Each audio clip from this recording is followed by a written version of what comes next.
अस्सलाम वालेकुम नाज़रीन, कैसे हैं आप? ठीक हैं, खैरियत से हैं। एक अच्छी खबर काफ़ी दिन के बाद मिली है सुनने के लिए कि हमारे वज़ीर-ए-आज़म पाकिस्तान और हमारे स्पेस सालार हाफ़िज़ जनरल आसिम मुनीर साहब ने जो हालिया मुलाकात की है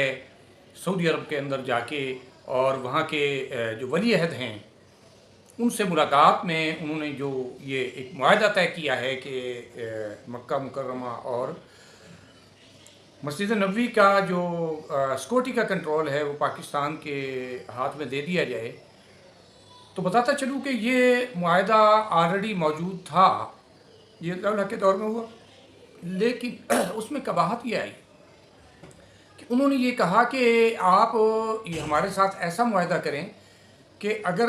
कोई हम पे हमला आवर होता है, अरब ममालिक पे हमला आवर होता है, कोई सऊदी अरब पे हमला आवर होता है, तो आप उसको डिफेंड करेंगे। तो ज़ियाउल हक़ के दौर में ये मुआहदा हुआ था कि जी हम डिफेंड करेंगे बिल्कुल, लेकिन अगर सऊदी अरब किसी मुल्क पे हमला करता है तो उन्होंने कहा कि नहीं, फिर हम माज़रत करेंगे, चूँकि हम किसी पे हमला आवर नहीं होंगे बल्कि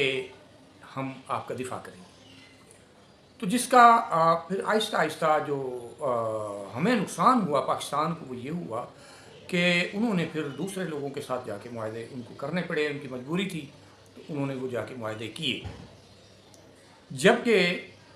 वो इंडिया के साथ इस तरह जाके वहाँ सरमायाकारी भी की, उनके साथ मुआहदे किए, हमें पाकिस्तान को इसका नुकसान हुआ। और रिसेंटली अब उस मुआहदे को इस तरह दिया है कि नहीं, अब अगर पाकिस्तान पे हमला होता है तो सऊदीया और पाकिस्तान मिलके उसका दिफा करेंगे, और अगर कोई हमें मजबूर करता है, हम किसी पे हमला आवर होने के लिए अगर हमें मिलके अगर कोई सऊदी अरब किसी पे कोई इस तरह का वो अटैक करेगा तब भी हम आपके साथ हैं, यानी हमारी मौत ज़िंदगी, हमारा जीना मरना इकट्ठा हो गया। तो ये एक अचीवमेंट इसके अंदर आई है। तो मैं देख रहा हूँ इंशाअल्लाह ताला ये एक अच्छी खबर है कि वो मुआहदा रिवाइज़ हुआ है, और मुआहदा अब दोनों तरफ, पहले एक तरफ़ा था, अब ये दो तरफ़ा हो गया है कि अगर वो मुनासिब समझेंगे तो वो हमारी आर्मी इस्तेमाल कर सकेंगे, और अगर हमें कहीं उनकी ज़रूरत पड़ेगी तो वो इंशाअल्लाह हमारे शान बशान खूब खड़े होंगे। तो ये वो चीज़ है। असल जो चीज़ थी वो था उनके लिए उनकी एतमाद की बहाली। तो वो हमारे